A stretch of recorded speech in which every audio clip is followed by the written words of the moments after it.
Good evening, everybody. Thank you for coming. My name is Chuck White, and it is my honor and pleasure to serve as president of Salisbury University. Thank you for coming this evening. We are absolutely delighted to have Luke Campbell here with us. You know that Luke has done some just amazing things in his career, especially in the 400-meter hurdles. I just can't even imagine running 400 meters, let alone hurdles, in 49 seconds or less. But he's absolutely amazing. We are very, very proud at Salisbury University when our alumni go out and do great things. But when they do great things on the biggest stage in the world, the Olympic Games, it's very, very special.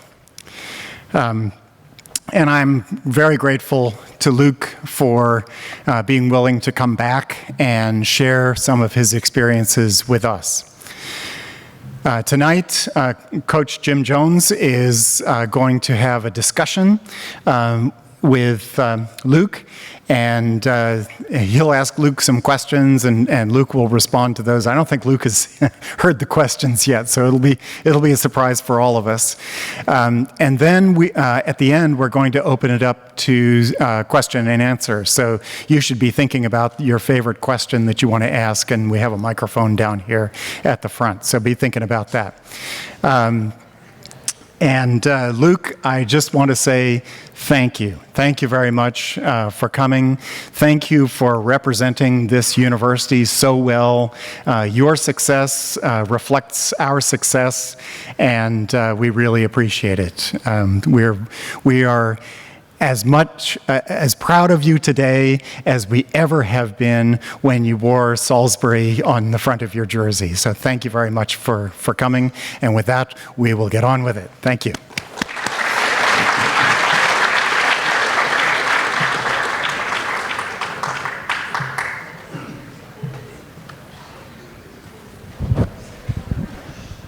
Well, I think, hello? Oh yeah, hello, check, mic check, 1, 2, 1, 2.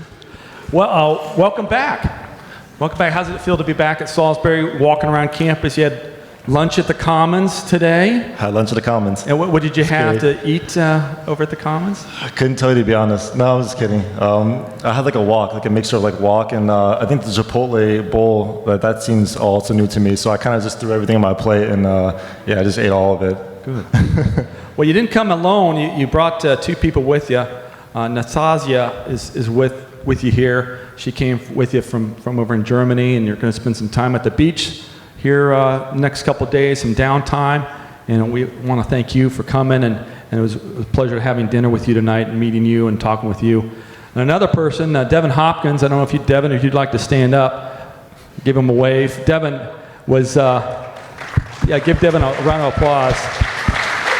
These two became very good friends and really pushed each other to high levels. And I don't think Devin could achieve the things that he achieved, a multi-All-American. And I think it pushed Luke because he knew there was somebody on his tail all the time. So I want to thank you for coming out today and supporting us. Well, let's go back to things. One question I always get, Luke, is when I say, he's in the Olympics, but he's competing for Germany. And that's one question I always get. Why you compete for Germany? Tell us about the background of your family and how you have that dual citizenship. So I was born in Germany, in Ncaa, if anyone knows where that is in Germany. And it just so happened that my father was in the army for the U.S. military and ended up meeting my mom over there in Germany.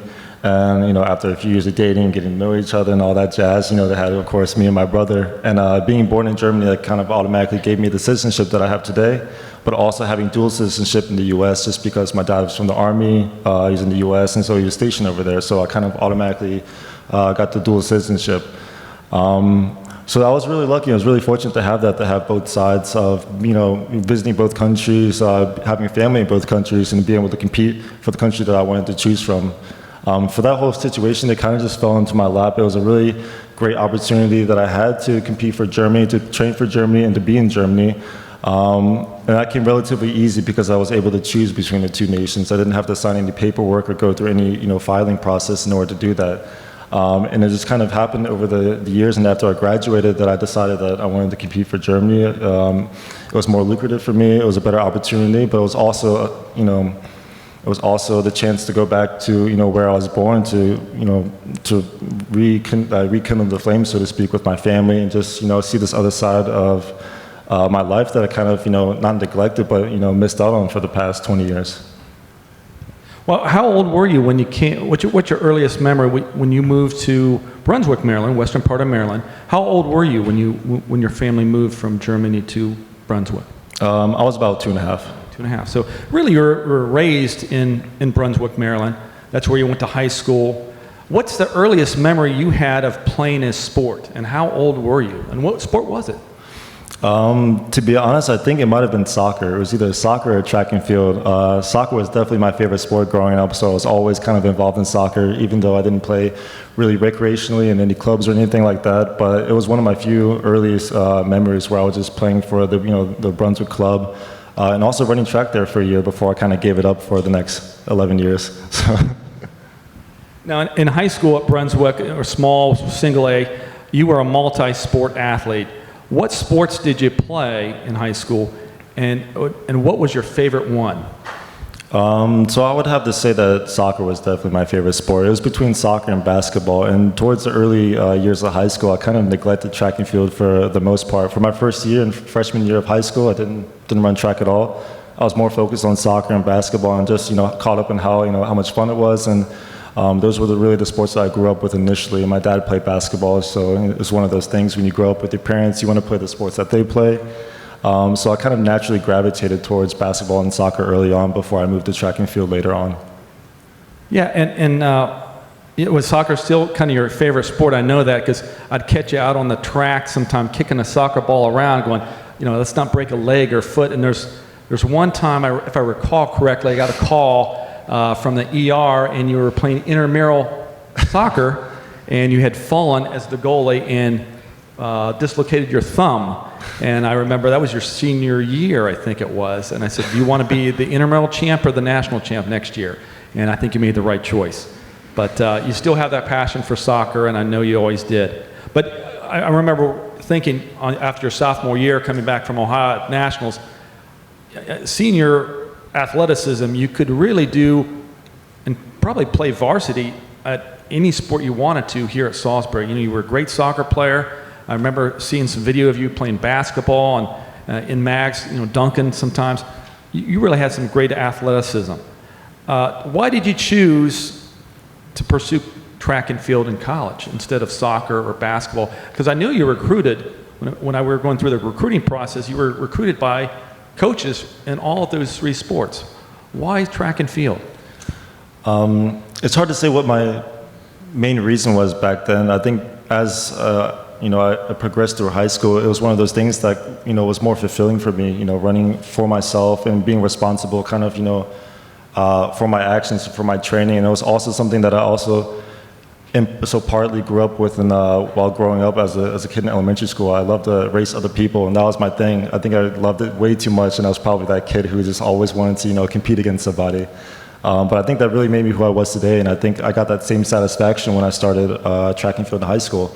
And the same thing with basketball and soccer. There's also this team component, and you're all working together to achieve your goal, to beat the other team. But I think what really made me gravitate towards track and field was just the fact that it was you against the other people, and you didn't have to rely on anyone else to get the job done. It was either you were better than them or faster than them, or you weren't. And I think that really appealed to me.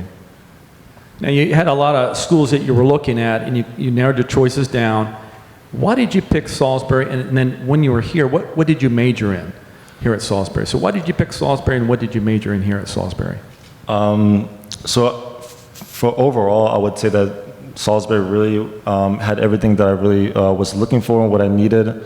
As far as schools, I didn't really reach out to schools outside of Maryland. I wanted to stay close by to my family and friends and still have that lifestyle, having a social life and being a student and be able to balance all three of them, because there were some places that I got offers from, for example, like Army and Navy. It doesn't really seem like you're able to balance all three and you really do what you wanted to do. And I think Salisbury, also because of the campus and just the lifestyle and the buildings, it really appealed to me. It was something different from my high school, which is also one of the main reasons I chose Salisbury, that it was like the opposite from my high school.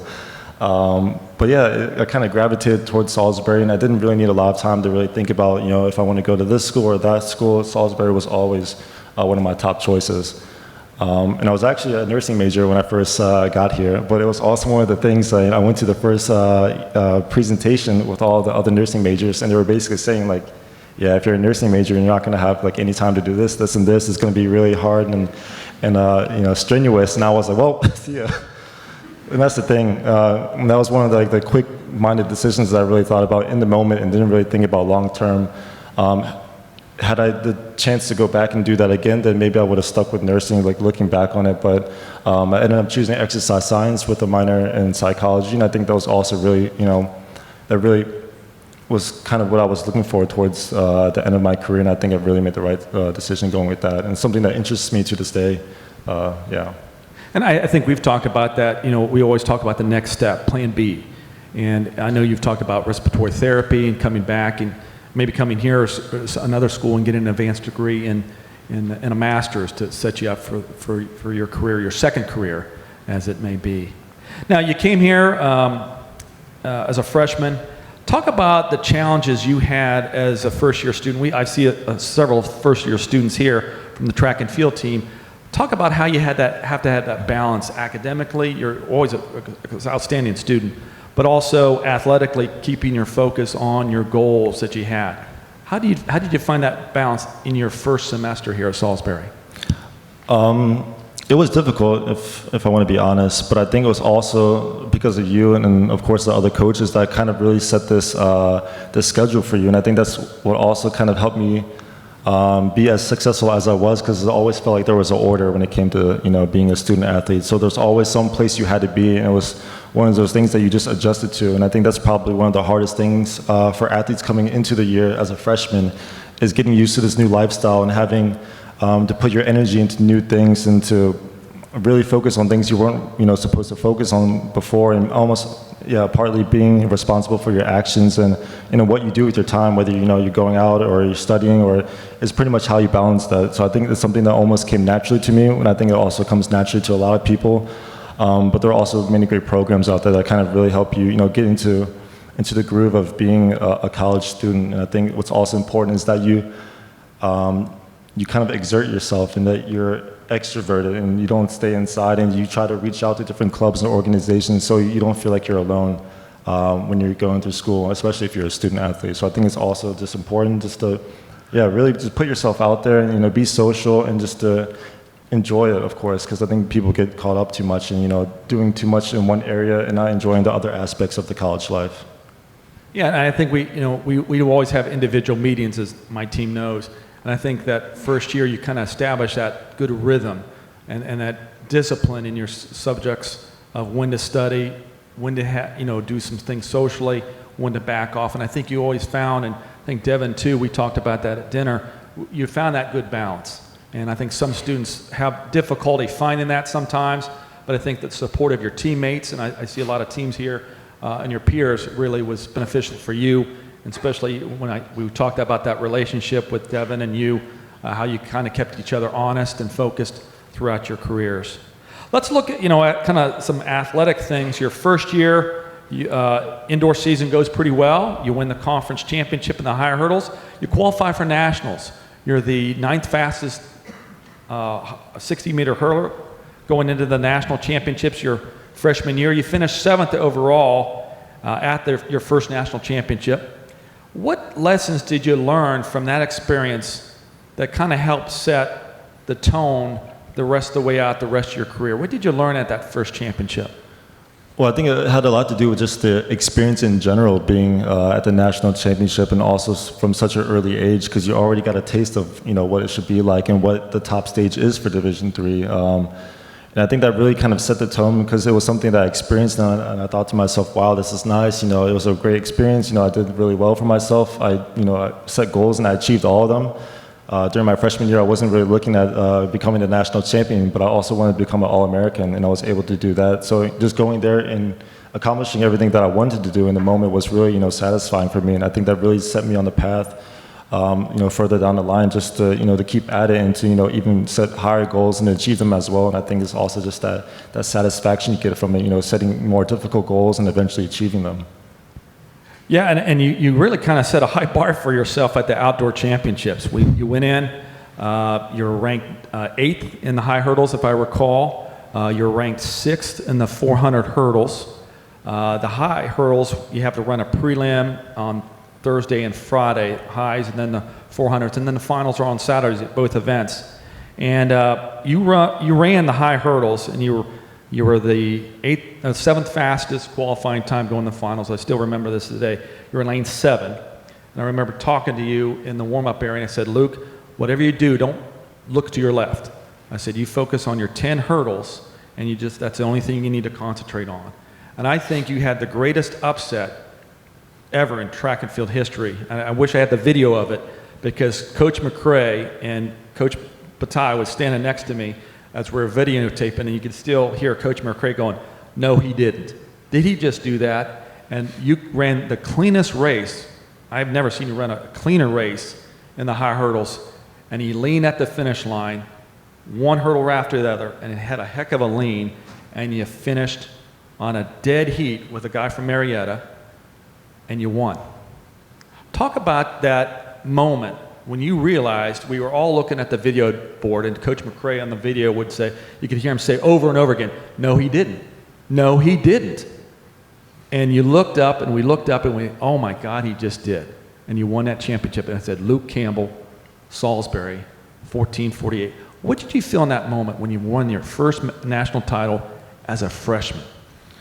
Yeah, it's almost indescribable. I feel like after the race, I was waiting for almost 5 minutes just for the result to come up on the screen. I was just, first of all, I was bent over, hands on my knees, just gasping for air, because somehow that took so much energy out of me, even though it was only 110 meters. But, after I was waiting for long enough, it finally came up on the screen. I think I just almost passed out.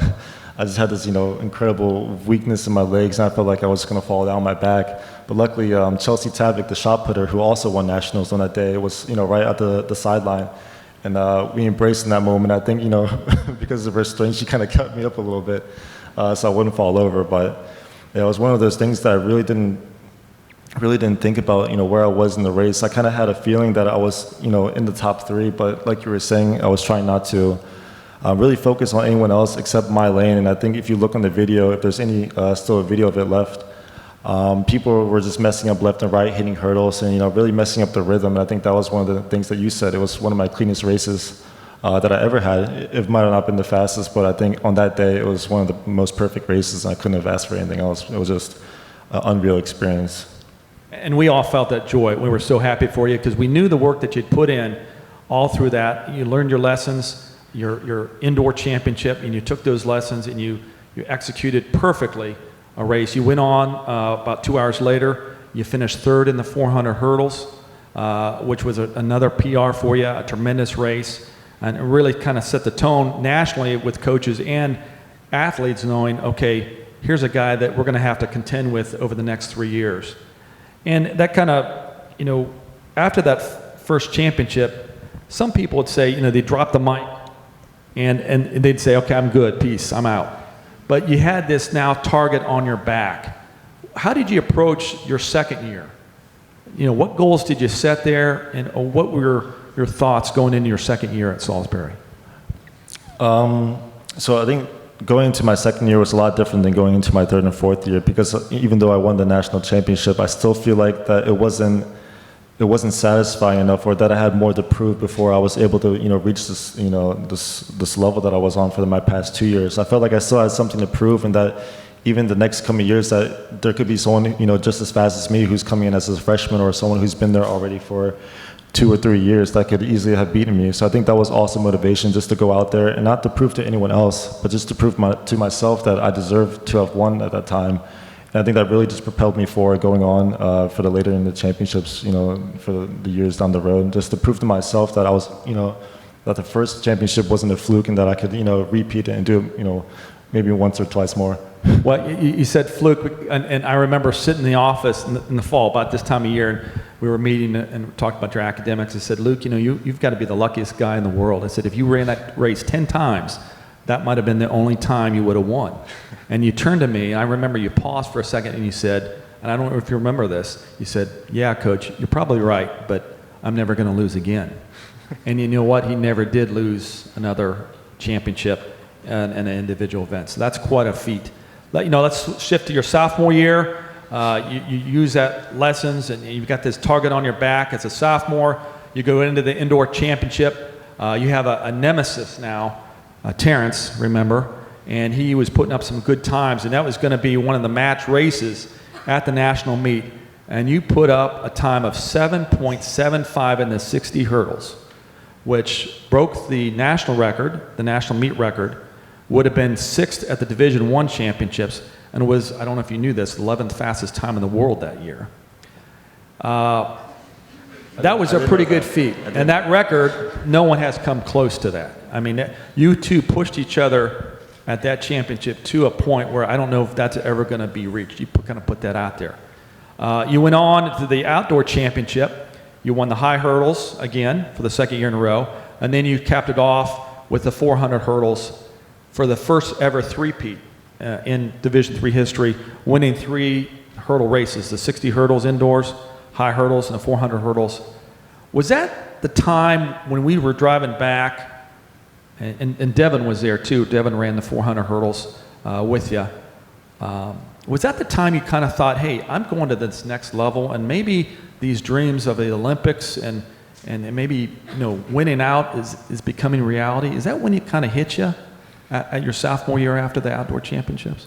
Yeah, most definitely. I kind of played with the idea also in high school and even my freshman year if it was a possibility to run at the Olympics, but it was more so just playing with the idea and not really imagining myself there or imagining that I could be there one day. And then after my sophomore year, I honestly don't know what happened, how I was running so fast at that point, but it really put things into perspective, and it really made me think about this seriously and really sit down with myself, and it really just just think about the whole situation if I was able to take this farther, because sports was always a part of me. It's who I am, and it's something I love, and it will always be something I do until I can't stand up anymore. So it was always in the back of my mind if I was able to do something at the professional level, because I think that's also like a goal from a lot of student athletes here today. If they're able to do it, then why not? Because you guys are already doing it in college, and it's obvious that you guys love the sport and that it brings fulfillment, or at least I hope it does. I'm not too sure what you guys are thinking. But yeah, it was definitely for me, and I think that's one of the greatest things that I was able to do, is to go professional, and I'm glad that I had that mindset already back then and imagining myself in that situation. And one last thing about your collegiate career here, you went on your last 2 years, your junior and senior year, to not only do 2 more three-peats, 60 hurdles, high hurdles, 400, but your junior year, you teamed up with Devin and 5 other guys to bring home this trophy, 4th place. We were, I think, ranked 7th going into the championship. We had a really good meet, had some fine performances. Even Devin leaned in at the wrong line in the prelims. Remember that, Devin? And barely made it in the finals of the 400 hurdles, which was a key thing for us. But how did you handle that pressure? Every year, Luke, you had this big target on your back, and everybody was going to give you their best. And I know some baseball players are here and lacrosse players are here. They won the national championship last year, and I know they want to repeat that. How did you, or what advice could you give them to prepare for that next one? You can't change the past, and that was a great win. That was a great win for those teams. But how did you, think about and focus for the next year after year, when you had all this pressure on you? I think one of the most important things is to kind of accept the situation for what it is, especially for the lacrosse and baseball team that you guys have already won once, and you're just going to have to accept that any team that's going to play you, they're playing the national champions, and I think everyone at that point is going to bring their A game. You're always going to be tested in one way or another. And I think also one of the most important things is to really think about the people that you're going up against, and more so holding yourself accountable, and just focusing on what you can do and what your teammates can do, and just really coming together and really just giving your best performance and being prepared for when the day comes where you're against these teams who want to beat the national champions. I think that's always going to be a thing. Whoever wins, the people are always looking to bring them down or to beat them, and to claim that title as the people who beat the national champions. So I think it's all really about holding yourself accountable, and because in the end, you're not really able to change these factors, who you're up against and what their attitudes are towards you. It's just more so focusing on yourself and being prepared for when that day comes when you're going against the next team or racing against the next person. Yeah, and I think when we were talking about dinner with Devin I remember I think it was your junior year, midway through the outdoor season, I could tell that you were feeling a little bit of pressure. And you said, I don't know I think I need a break today, Coach. And I think it's good to have that mental break sometimes too. But we talked about, like you said, controlling what you can control. You can't control what other people are doing and how they're preparing. You can only control what you're preparing to do. And if you do that and do your best, that's all we can ask of you, and I think we could ask of ourselves, academically and athletically, socially. And I think that's the thing that I remember. And Devin, after I got done talking with you at that practice, sitting out there on those bleachers, and I told Devin, hey, why don't you go down to talk to Luke a little bit? He's kind of having a rough time.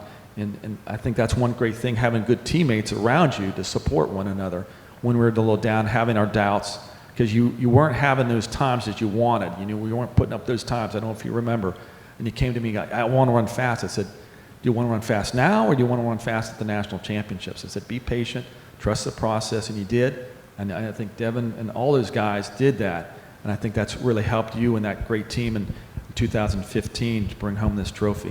And we got one of your rings here, one of the 11. I know there's a photo maybe of him that'll be up here with his 11 rings on his fingers. I think that's the 4x4, that's you finishing the national championship, coming from behind 20 meters down. How did that feel with 4 guys on a team, and you could see the excitement of you? You collapsed from exhaustion, walking that athlete down from Wisconsin lacrosse. Again, we were the 8th fastest time going in at the national championship. You guys ran a great prelim and put us into 2nd going into the final. Talk about that race a little bit and just the camaraderie you guys still have. I know you had dinner with Jarrell. You guys got together a couple days ago and kind of reminisced about that experience out in Iowa. Yeah, I think as far as the relay goes, that was one of the most memorable championships that I ever had, because like I was saying before, for me it was more gratifying to be able to win the championships by myself, and of course why I chose track and field in the first place, but also being a part of the relay, it really kind of brought that camaraderie back to the days where I was playing soccer or basketball, and it was really satisfying and really just amazing just to be able, to hold not yourself accountable, but also like your teammates, and just to come together as a team and to win the championships. To be honest, on that day, I can't really remember much, because I think it was all just a blur to me, because of course that was my senior year, and I really wanted to make sure that I was doing everything possible to be able to do the three-peat for one last time. But it was just all around just an amazing experience coming from behind with Wisconsin lacrosse always being the powerhouse and always winning the championships, especially the relay every year. So we already knew what we were going up against, and like you were saying, that we were going in as the 8th fastest. Then it puts you a little farther back, and it kind of brings things back to realization a little bit that, we're not like the 2nd fastest or the 3rd fastest, but we're all the way back in 8th place. And I think once we got into the finals and we were up against lacrosse, we all had that feeling like, we can do this, and we can really do this thing today. And I think that we also, all of us didn't really believe it, but we also knew at the same time that it was something that we could have achieved. And just to have that moment at the end, looking at the time, because we already had the first heat's time in our heads, and we knew what we had to run. And we just didn't know how fast it was until we looked at the clock. And that's when you realized you kind of put your hands on your head and collapsed on the track. Yeah, that was a great moment. And I remember I wasn't out there. It was the spring break. We watched it on our phones. We just erupted with joy to see you and the rest of the men achieve that. And I remember Jaquise, Coach McCray, he conveyed to me on the phone. He said you did a great thing with your leadership. After you cooled down, after the prelim, you guys got together and discussed what the goal was, and you said, to the guys, we can do this. And you pointed to Jarrell, Jarrell was the kind of the weak link. He was the 3rd leg on that. He was a 200 meter guy. We bumped up to the 400 because we knew he was a tough guy. He could get the job done. He could hold it. And I remember you said to him, Jarrell, you keep it within 20, 25 meters, and I got this. And you did that. It was just one of the greatest, I think, things that I ever saw you do. Well, I'll take that back. I've seen you do some incredible things. But that was really a great thing that you all rose to that level that weekend to win that title. You graduated in 2016, but it was hard to make that transition to Germany. You had some paperwork that you had to fill out. You were here. Was it in doubt whether you were going to be a professional during that year, that kind of a gap year, I guess I could call it, before you actually went to Germany? So I knew the things were rolling, and it was possible, and that eventually that I was going to be, in some way, shape, or form, a professional. I just didn't know if that was going to be in Germany training or the U.S. And I think the first year after I graduated, Salisbury was probably one of the hardest, because that was also a little bit new for me, balancing a full-time job, or part-time in this case, and going from my part-time job from 7 in the morning to 2 o'clock in the afternoon, and going straight to the track after that, and finding a place to eat in between, because I always actually went to SolidWorks. So I would eat and then go to the track, and then go to the weight rooms at Powers. And then after that, I would go home and make food for dinner, and then that would be my day. And then I would go to bed, and then wake up the next day. And I found that really hard to be stuck in a cycle, because as far as the training situation was going and how my future was looking, I didn't really have a certain place or a certain confirmation that I was going to be in Germany or the U.S. So I was still waiting from the confirmation from my agent that that he has everything in order for me to visit these different clubs in Germany, to see the track and see the people and to see which place was the most fitting for me. So it was about 8 or 9 months that I was in Salisbury afterwards, and luckily I was able to make it work. But I think also that transition is something that people don't realize. If you go into professional track and field, at least, it's kind of hard the first year, especially if you don't have the right support as far as resources and funds, and having a training group and having a track and everything like that. So it was really hard at first, and I struggled with that a little bit before I was able to go to Germany. But luckily, at some point, I was able to go actually in March 1st to Texas to train with the group, just to see how it was. And then in May, I was already in Germany meeting with different clubs, and a month after that, I was already underway in the season, staying in Germany, and then the rest is history. So you make that transition in 2018. What challenges did you face? The language was one. I remember you sitting with me in the pool as the distance runners were doing pool workouts, and you were teaching yourself German. Your mother spoke German. You knew some, but you didn't know a lot. What were the challenges that you had? The environment, the language, the coaching, the food, meeting people. I know you were homesick too. Talk about that a little bit. Yeah, I think it was also difficult on all ends, because, of course, at the beginning, my German wasn't the greatest. I had a little bit to learn at the beginning. And I think that's also one of the things that people kind of struggle with when they're learning a new language, is when you don't learn it in the beginning, when you're first developing as a baby or as a kid, then it's a lot harder, moving on if you're trying to learn it in your teenage years or as an adult. So that was one of the big problems, is trying to just comprehend everything that I was looking at and trying to make sense of it. But of course, with time that, things develop and things progress, and of course now it's a lot better than it was back then, and now it's fluent, and I don't really have to worry about that. Yeah. But just in general, I think, going over there to Germany, and it's a big culture shock. It's different from the way American life is set up. Even though it has a lot of similarities, it's also just new being there on your own, with no real in-person support system. And I think that's something that I also really struggle with, because it's almost like if you're an exchange student going to a different country, you have to kind of, adjust to being out there on your own and living for yourself, and not having anyone to really go to in the beginning of the stages. Especially when your German is, at like kindergarten level going over there. So it's like one of those things you just have to adjust to on all ends, and really, make the best of it, and really just pull through until everything starts to click for you. And it did start clicking with you in 2019. You were there a year. You got a great coach. You have some great teammates. You're with an outstanding club that give you great support. But 19 was a huge year for you as a professional. And tell us about that year. You went to the German championships. You won that. You had some personal records. And then you qualified for the World Championships. So talk about that year and knowing, okay, I'm not just a professional now. I'm competing on the world stage at a very high level. How did that make you feel, and your experience at the World Championships and making the semifinals and going against the best in the world? Right. It really changed my perspective as far as how I view the professional lifestyle, because, of course, moving to Germany in 2017, I was already considered a professional. But even at that stage, I was way far behind in the world rankings. I was probably maybe 70th or 80th in this range, and it was one of those things. Even back in 2018, when I won the German championships for my first time, it was also a great feeling. Also completely different from winning nationals in college, but it was also the thing where I realized, oh well, there's still 60, 70, 80 more people who are faster than me. So that kind of hit me hard, and it kind of brought me back down to earth. That I still had a lot of work to do. But 2018 or 2019 was really just my breakout year, and it really kind of put things in perspective that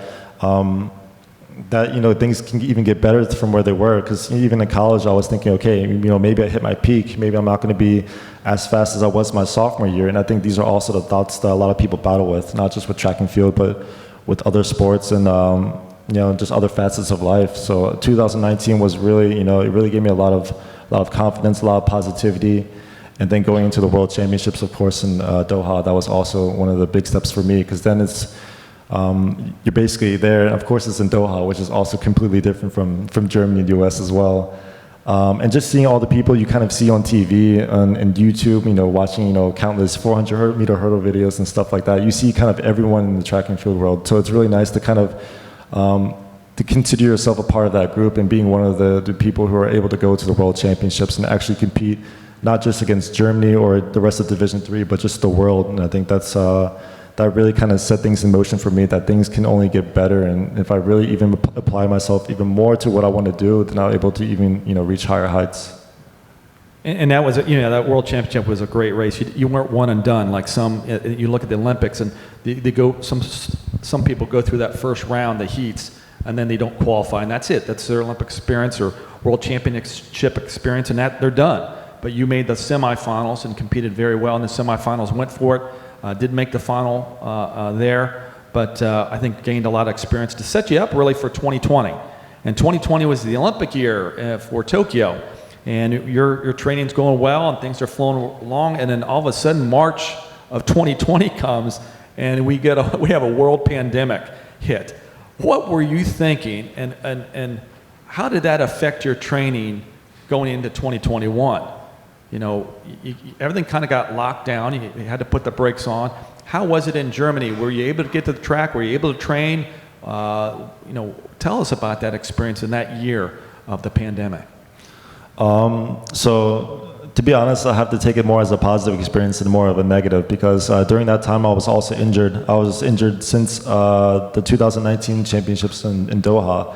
And it was after the World Championships where I told my coach that I just needed some time to recover and to really get my body back to homeostasis, because I really just said homeostasis. Wow. I feel like I should apologize for that. But no, it was where I really realized, because I was battling with shin splints, and that was one of my main problems. Is just the fact that I couldn't really train without having problems in my legs and this searing pain whenever I would take a step. So when 2020 came around, I was still struggling with these problems, and I was also training maybe 2 days a week, maybe 2 days on, and then 3 or 4 days off before I could train again successfully. Other than that, I was biking and swimming and doing whatever I can to stay off my feet. So it was really a positive for me that Corona came along. Yeah, with a little asterisk, of course, right. A little asterisk. It wasn't all that great. But for me personally, it's just the fact that I was able to get this year off and to really just get my body back to homeostasis, and to really honestly just get to where I needed to be. Because also in 2020, even though there was very little competitions going on, I wasn't able to compete in any of them, just because I was still going through this whole rehabilitation process, which basically took the whole year. So I really had the year off to kind of get better and get my body back to where it should be, before I was training heavily again for 2021.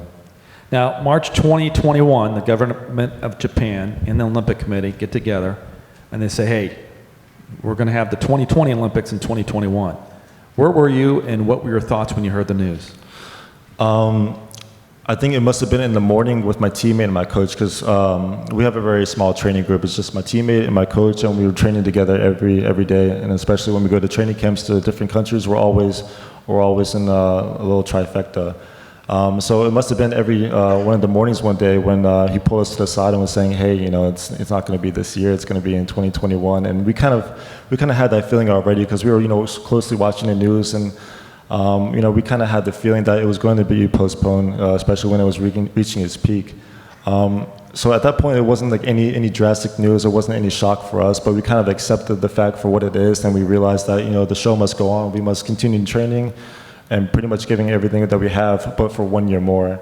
And I think that's also the problem, that it was a little bit stressful because the year before Olympics is usually the hardest year as far as training goes, and that's the year you want to be at your peak form and your top fitness. So that was one of the things where we kind of had to take a step back and say, well, okay, now we have 1 more year, we can train a little easily and maybe hit this area and this area, maybe tack on some weaknesses that we had earlier that we couldn't really otherwise really improve because the season was coming to an end. Olympics was supposed to come then.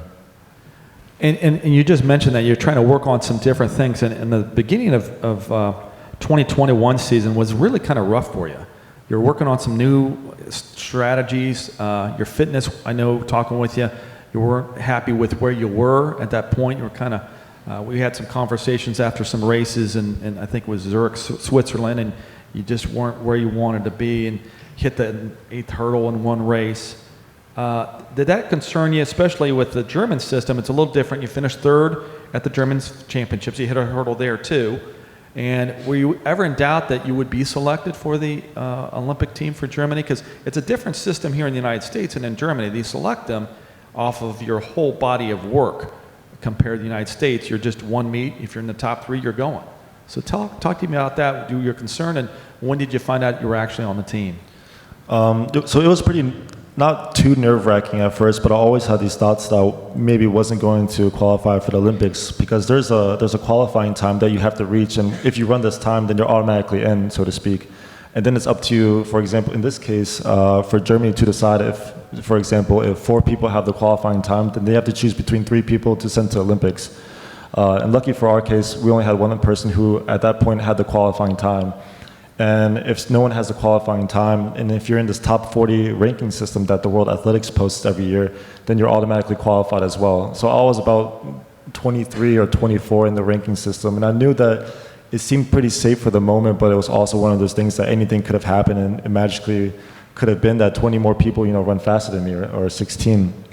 And so I always had these thoughts too, especially since I injured myself in January of this year. I tore my calf. And then I was out for 7 weeks, unable to walk or do anything. And then I was back to swimming, biking, and doing core for that time period. So it was a little nerve-wracking, especially at the German championships, because I knew I wasn't fit enough. I knew at that point that winning probably wasn't going to be my option, because we also just came out of a training camp, and I had 2 races in 3 days a week before. So it was kind of, just trying to get as many races as possible to get me to the highest fitness level that I could be at. That kind of racing yourself in shape, basically, your coach was trying to get you to do in that period. Now, you get the word, you're going to Tokyo. How early did you go to Tokyo, and what did you do there in the Olympic Village? And talk about your experiences there with the food, the beds, people you saw. Were you allowed to go off the Olympic Village site? What were some of the restrictions there too? So it was a weird setup as far as arriving in Tokyo, because everyone had their own specific time frames and when they were arriving in Tokyo. But I think it was about 48 hours before you're scheduled to compete. But for most teams and most sports across the globe, they were able to travel to different parts of Japan before to kind of prepare for the actual Olympics and to get acclimated to the climate and just the weather and everything like that. So we were able to travel a week and a half earlier to Miyazaki in Japan. And there we were basically training like we would have back in Frankfurt. So that really kind of got us prepared to what the heat was going to be like and the humidity, which was about 98% every day. So it was pretty crazy. But then arriving in Tokyo, like I said, those 48 hours before, it was more so that we were in the village and we weren't really be able to travel outside and to see different things unless we were taking a shuttle to the track. But the village was also indescribable. It was amazing just to see all the athletes, and even though there was a lot of corona restrictions, wearing masks, wherever you went, you were able to see a lot of famous athletes also from just different sports disciplines. I remember eating dinner next to Rudy Gobert from the French national basketball team, who's about 7'1" or 7'2". So some of these people didn't even look like humans, to be honest.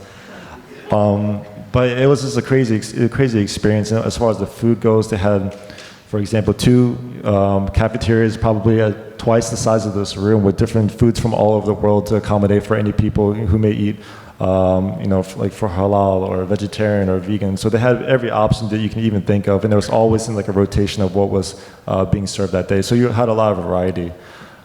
Did they have a McDonald's there, like they do sometimes? Unfortunately not. If they Oh, did they have didn't. McDonald's, Okay, but I will yeah. say that most athletes were there eating pizza and burgers every day. It wasn't like your typical Olympian diet. People were just out there eating whatever they wanted.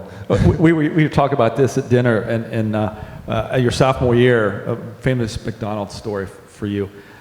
We get done with the national championships, and Luke wins his first triple, and I turn to him and the rest of the guys, and Devin's made a comment. He wasn't in on this discussion, but I turned to the guys and said, "Hey, you guys, let's go celebrate. Let's maybe go to a steakhouse and get some steaks." And you said, Let's go to McDonald's. yeah, so we ate at McDonald's and we felt disgusting afterwards, at least I did, of having that Big Mac and fries, and I kind of swore that off. We'd never do that again at all, but that's a famous. All right, let's take it to your first round of competition at the Olympic Games. You got the first heats. You had to get in the top 4, and I think that was shown here. You probably saw that. You pretty much gave me a heart attack because you looked like you eased up, but you didn't. You said you were looking at the video board, kind of because you had to just be in the top 4 to make it the next round. But how did you feel in that stadium? Not really having the crowd there to support you, the kind of piped in sound, but also, you're in lane 4, but the world record holder and the world champion is in lane 7. And, you talk about that race and what you thought going into that race, how you felt even afterwards. So as far as the Olympics go, one of my main goals was to make the semifinals, because I know, going into the finals, that would have been a lot of work, a lot of willpower and a lot of training that I may not have had up to this point, but it was also a goal of mine to make it. But it was primarily my goal just to make it to the second round, just to have that feeling that I went there and didn't just flake out in the first round. But I knew, because Carson Warholm, the Olympic champion, the world record holder, was in my heat, that as long as I try to stay with him, I kind of used him almost as motivation, that if I were just to stay with him, that I would definitely be going to the next round, because that guy is just not a human. I mean, he's on something else. But yeah, just taking the whole situation in, walking to the stadium, it was something that you experience very, very, very rarely. Even being in the Berlin Stadium in Germany, which also holds about 80,000 people, you just get this.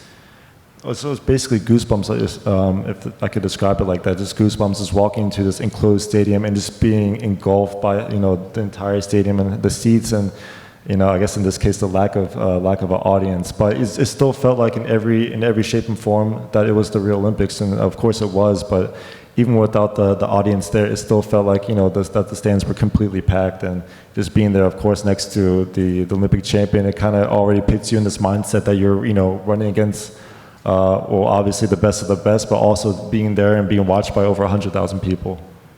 Yeah, we watched the race, and I was just, I got a video clip my daughter took, and I was just like, after you cleared that last hurdle, because I knew you were having trouble with the 8th and 9th hurdles earlier in the season, and you cleared the 10th hurdle, and then, you're kind of just watching the video board, making sure that you had that 4th and final spots, and my voice went up about 4 octaves. I got that on my phone. I think I sent it to you, but it's like, get in there, get in there, get in there. Okay, you made it. But that was just a good race. You make the semifinals. How did you called me you called me on the phone, and I looked down. I was in bed, and I looked, and it was you trying to FaceTime me, and I took the call, and then we got done with the conversation about a half an hour later, and you go, "Hey, Coach, what time is it in the United States?" And I go, "It's 2 o'clock in the morning, Luke." "Oh, sorry, I didn't realize, But you had to get your cool down, your massage, and you had to go through your testing and everything. You make the semifinals, and you go in that race, and you have to put on the line. You have to run a big PR, run the fastest you ever have, probably ever you had to make the final. How did you approach that semifinal, trying to get to that final? Kind of the greatest probably accomplishment you could do as an Olympian is get in that final, maybe contend for a medal. I think the big reason that I was able to run so fast in my semifinal was that I had this sense of relief, like I was saying, that I wanted to advance to the semifinal primarily. And now after that I did that, it was kind of like there was a weight lifted off my shoulders, and I was able to run, so to speak, more freely and kind of not worrying about having to live up to an expectation that I really set for myself. So I think that was one of the main reasons that going into it, I was just completely relaxed. I didn't have the thought that I was really about to run in a semifinal race at the Olympics. But I think on the other hand, I did. And I think this combination of relaxation and adrenaline really helped me to kind of focus in without tensing up too much over the hurdles, so I was able to go out, and get a personal best. And that was just an incredible race. I was in Virginia at a wedding, and we were at an Airbnb, and I just dropped my phone when I saw what you ran. I was just shocked. Tell the crowd what you ran. What was your time there? 48:62. 48:62. Now that's pretty unbelievable. 48:62. That was our school when I came here 22 years ago. That was faster than the school record in the Open 400. Now it's since been dropped, but that was an incredible time. That put you 11th at the Olympic Games. The top 8 qualified, so you just barely missed that. But it really, breaking 49 seconds, talking to all the coaches that I know, in the United States and around the world, that puts you at another level. So every time you've kind of gone to that next level, from your freshman year to sophomore year, you rose to that level. You went as a professional, ran some good 50.49 and change. Now you're at that huge level. And you kind of were rewarded for that great race, because the German coaches came to you a little bit later and said, hey, we'd like you to run a 4x4. What did you think about that when you heard the news that they want you to run I knew how I felt, because I've seen it. There's an example right there. I knew what you were going to try to do, but what was your feeling? And also during that race, knowing that you got the baton in last place. The lead leg didn't do a very good job of getting you guys in position. What were your thoughts of getting on that team, but then also running in that relay? Yeah, I was extremely excited. Running the relay is also very different from running alone. And like I was explaining before with the relay team, it also just brings a lot of fun, and it's something you really don't get to experience at the professional level if you run a different event. In this case, 400 hurdles, because there's always like a system set up that for 400 flat runners to run the relay. So you're not really considered most of the time if you run 400 hurdles for the relay. So it was also a great opportunity just to go out and to show them that I was able to do something like that. And of course, I'm always down to run extra events at the Olympics. So there wasn't any need to convince me, but it was just a great opportunity. And being out there, even though I did get the baton in last place, I did kind of realize that, like, oh God, we're in trouble right now. This doesn't look good. But those thoughts and feelings quickly fade away, and once you get the baton, it's the main focus about just getting the guy in front of you and then taking it from there. Unfortunately, I didn't catch anyone in the relay race, but I was thinking about it. But you closed the gap down, because you guys were in a pretty bad deficit, and you got them back into it. The team didn't qualify for the next round. You finish your Olympic experience, and then you come back to Germany. And, it must have been kind of a, whew, man, I did it. But tell us about how you're feeling now. Is it the emotions that you kind of have to reconfigure yourself mentally for the next goal? And what is the next goal?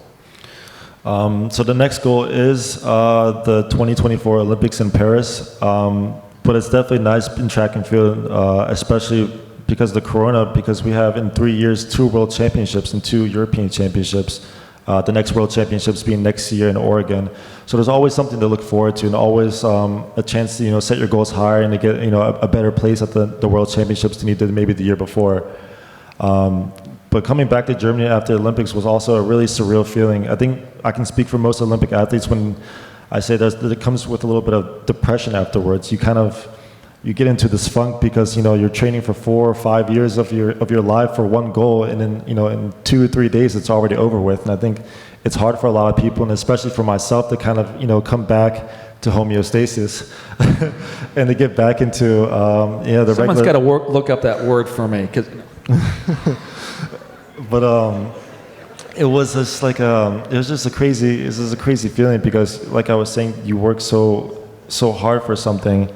And in a moment it's gone, and you kind of have to figure out, you look for ways to kind of fill that gap. And I think that's what's was primarily hard for so many of us because afterwards there's no competition that really equates to the Olympic Games. So you have to kind of fill that gap or really come back to how you were before, because I think it's really just a tense experience for so many years. Thinking about the positives and the negatives and worrying about if you're going to run at the Olympics or not, and just worrying about if everything is going to go okay. Not to mention all of the problems of life that come between. I think it's a lot for people to handle sometimes, and something that they don't realize until it's all over. And then they think like, hey, well, what's wrong with me? Why do I feel like this? I was just at the Olympics. Everything should be fine.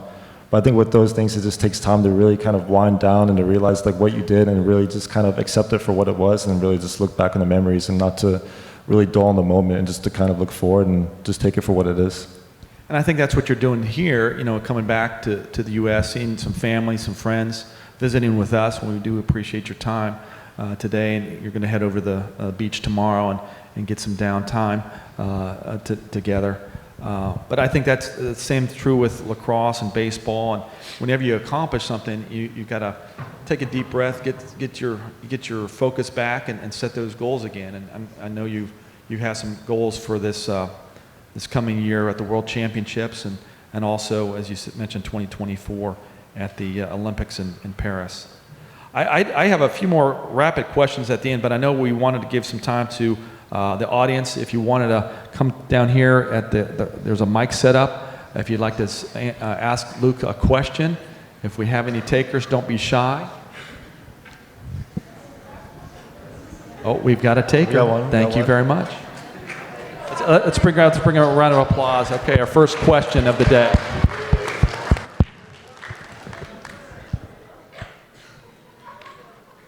And if you want to queue up behind her, you can if you have another question. I was going to ask, what do you eat before a race, like for breakfast? That's a good question. It's kind of sad. Every day, regardless if I have a race or not, I eat oats. I eat oats with milk, almond milk, fruit, and just a bunch of like different types of like nuts, like walnuts, almonds, chia seeds. And it also really depends on when I'm running or when I'm competing during the day. If I compete a little earlier, I try to have a big breakfast and then kind of skip out on maybe lunch, or maybe just to have something small. But I usually kind of keep it relatively small in 4 hours. So if I'm running the next 4 hours, then maybe I'll have like a banana and some peanut butter and just lots of water in between, just to kind of keep it light. And I'll tell you, he ate healthier since he's graduated. I'll verify for that. You've really gotten a hold of your diet and really have focused on that. And you've said that's helped you. Yeah, for sure. I definitely changed my ways. Commons was an evil place for me. I had no self-control. So I'm kind of glad I got out of Salisbury. Otherwise, I'd be probably 30 pounds heavier. Thank you. You're welcome. Thank you. Who was your favorite athlete that you saw at the Olympics? My favorite athlete that I saw at the Olympics? That's probably, it'll have to be Luka Doncic. If I pronounced that correctly, I don't know if I did, but yeah, I love basketball, and what he's doing in the NBA right now is unreal. So seeing him in person, just talking like he's an average guy on the street was really surreal for me. Thank you. Hey, how you doing? I got two questions for you. The first one being more serious. On that big stage, how do you mentally prepare? So do you mean like on the day of, or just leading up to it? On the day of, showing up to the meet on the bus, and right before the race.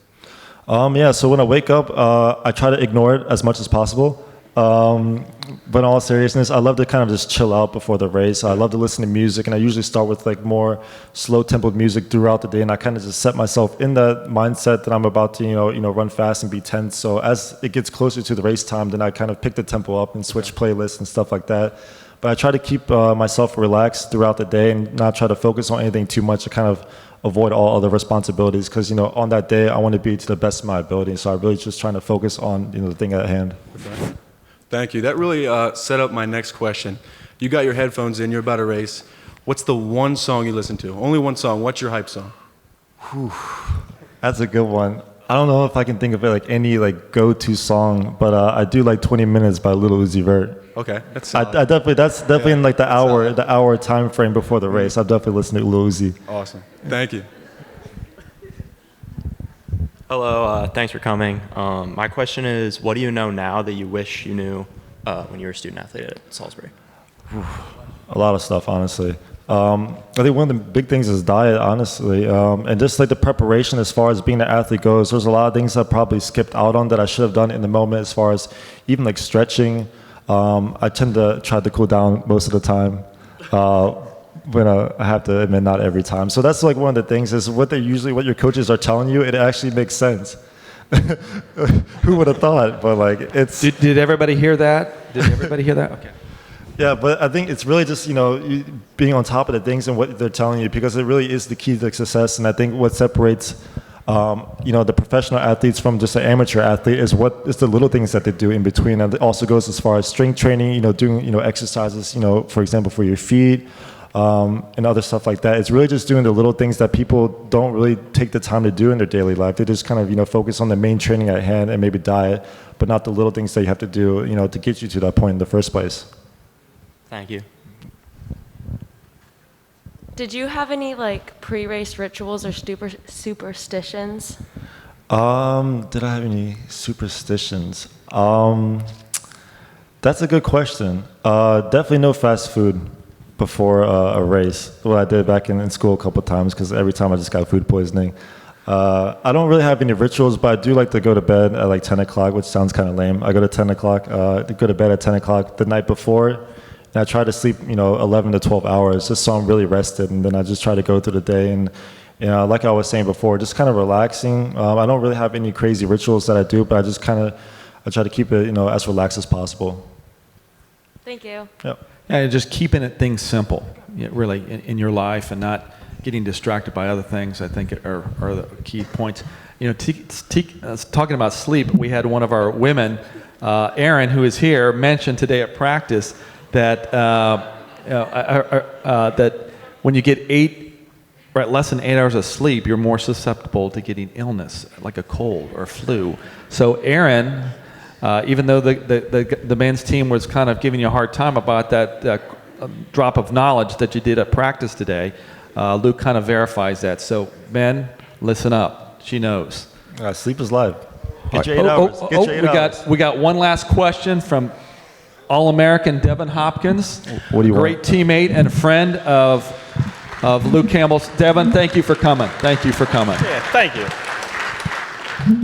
Earlier, I was on TikTok, and specifically athlete TikTok, and I think this is going to help some of the track team. They want to know, how did you deal with your coaches when you were in college? So wait, was that a two-parter or just the last part? We don't have to talk about TikTok. Yeah, I don't. All right, yeah, let's not talk about that. Let's talk about how you dealt with coaches. I think there was a question. Yeah, I never heard TikTok before, so I'm just gonna pretend you never, even brought that up. Yeah, how do I deal with coaches? I think it's really just also having a balance, so to speak. I think also when you're in school, you don't really kind of realize, the stuff that you're doing or the stuff that you may not be doing in a situation. But, I kind of learned over the years, and also being in Germany, as far as listening to my coach there, is just, they're usually right. And I think it's good that you have a communication with your coaches and to really tell your feelings, as long as they're positive, and that you have like, you have like a direction you're going with what you're expressing. So it's not just like you're saying like, hey, like you're not coaching well or you're not doing this or that. I think a healthy balance of, a conversation between the two parties is really helpful in that. It shouldn't just be like a one-way street, but you should also, listen to the coach and what they're saying, because I think at the end of the day, they're just trying to help you in multiple facets, just not with your athletic careers, but also, being a person, being a student.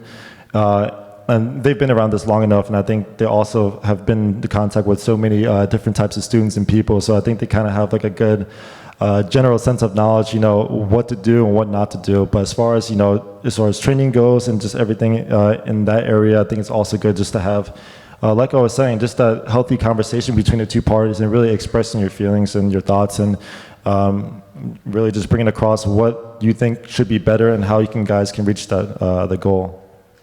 And you have a great coach. He was a little bit about Luke's coach in Germany.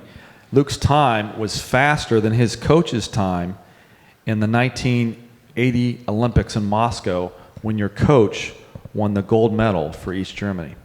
Did you gloat about that to him or not? I wanted to. Yeah. It's different also in Germany because there's like a formal and informal greeting, with your peers, or more so with the older population, and it's kind of outdated nowadays. But if you're from East Germany, for example, then if you don't know someone, or if you have like a head position or like a senior position somewhere, then it's more likely that you have to introduce them or address them formally. So it just kind of is like this interesting relationship that we're cool with each other, but I still have to address them formally. So I think that was off the table to say anything about the times. Well, speak some German. Speak some German. What do you want to hear? Was willst du hören? What? Exactly. Okay. With that, I've got a rapid fire. I thought we'd close with that before we let you go. And I want to thank SAC and Sam for setting this up, getting the word out. I want to thank the president. Dr. White's done a tremendous job keeping our institution on track and moving forward during this time. So I think he deserves a round of applause for us. I want to thank our athletic director that came tonight and was very supportive of this idea of having you come and speak once he heard that you're going to be in town. So Dr. DiBartolo, I want to thank you too as well. And all of you for being here. Hopefully you gained a little bit of knowledge. Okay, you ready for the rapid fire questions? I'm ready, let's do it. Okay. Favorite place to study on campus when you were here? In my dorm room. Favorite food at the Commons? Pizza. Cheese pizza to be exact. Okay. Favorite NCAA championship moment? What was it? Favorite championship moment at the NCAA championships? I would have to say the relay. 4x4. The relay, yeah, definitely. Yeah, I have to agree with that. Yeah, that right there, yep. Favorite, on cue, isn't that crazy? Favorite Gatorade flavor? I would have to say, is there actual flavor or just called blue? I think it's blue Gatorade. Everybody likes blue. I don't know if there's an actual flavor. I think it's called blue. Yeah, I know the Where my blue cross-country people team's at? going, yeah, that's our favorite too. That's been the call. And then finally, your favorite color? Favorite color? I guess there's nothing else to say than maroon and gold. All right. Very well. Luke, I just want to personally thank you for taking the time to come over and spend some time with me today. And I want to thank you, Devin and your girlfriend for being here with us and talking. We want to wish you the best in your journey for the next World Championships and Olympics. We pray that you continue to be blessed and have success in all your life as you continue forward in your journey. Thank you.